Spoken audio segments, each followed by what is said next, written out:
आज जो है बहुत बड़ा भूकंप आया है। बीते 100 वर्षों में इसे दुनिया का सबसे बड़ा भूकंप कहा जा रहा है और टर्की और सीरिया में भूकंप से बहुत जबरदस्त तबाही हुई है।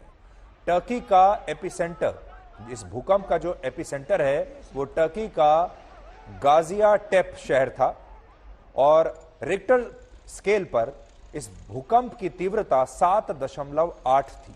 इसे काफी तेज, काफी तीव्र भूकंप माना जाएगा। 7.8 की जो तीव्रता है ये बहुत अधिक मानी जाती है भूकंप के मामले में, और भूकंप इतना तेज था कि लेबनान और इजराइल तक इसका असर हुआ, लेकिन सबसे ज्यादा नुकसान हुआ है टर्की में।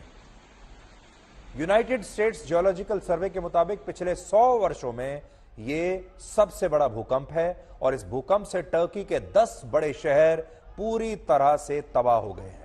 तस्वीरें हम साथ साथ आपको दिखाते जा रहे हैं। टर्की के स्थानीय समय के मुताबिक भूकंप लगभग सुबह 4:17 पर आया। अब आप कल्पना कीजिए, सुबह 4:17 पर हमारे ही देश में क्या, ज्यादातर लोग सो रहे होते हैं, नींद में थे, लोग गहरी नींद में थे और अचानक से यह भूकंप आया। मकान गिरने शुरू हो गए, छतें गिरनी शुरू हो गई और ज्यादातर लोग उस समय सो रहे थे, इसलिए जान बचाने के लिए वो ना तो घरों से बाहर निकल पाए, ना कहीं भाग पाए, ना ही अपना कोई और बचाव का इंतजाम कर पाए। सोते सोते ही मकान गिर गए लोगों के और बड़ी संख्या में लोग मलबे के नीचे दबे हुए हैं।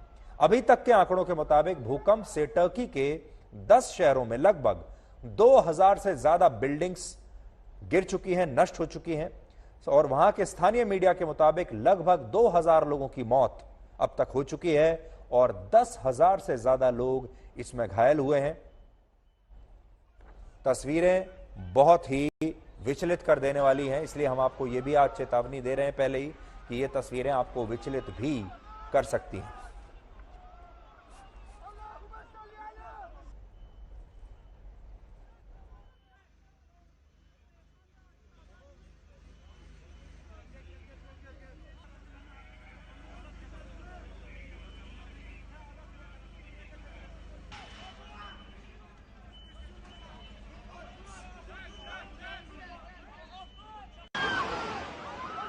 टर्की में पहला भूकंप 4:17 पर आया, जिसके बारे में हमने अभी आपको बताया, और उसके बाद शाम के 7 बजे तक लगभग 78 छोटे छोटे भूकंप के झटके आते रहे, जिनमें से 3 भूकंप के तीव्रता रिक्टर स्केल पर 7 पॉइंट से ज्यादा थे। कई बार पहला भूकंप आने के बाद कम तीव्रता वाले दूसरे और भी भूकंप के झटके महसूस किए जाते हैं, उन्हें हम आफ्टर शॉक कहते हैं। आफ्टर शॉक की वजह से राहत और बचाव कार्यों में बहुत मुश्किलें आ रही हैं। तो आप ये समझ लीजिए कि एक के बाद एक 3 बड़े भूकंप आए हैं और इसके अलावा आफ्टर शॉक्स भी लगातार दिन भर आते रहे। मकानों और बड़ी बड़ी इमारतों के ढहने की ऐसी तस्वीरें शायद आपने इससे पहले कभी नहीं देखी, और भूकंप के तगड़े झटके कैसे बड़ी बड़ी इमारतों को ताश के पत्ते की तरह जमीन पर गिरा देते हैं, आज आप देखिए। भूकंप के बाद टर्की के 10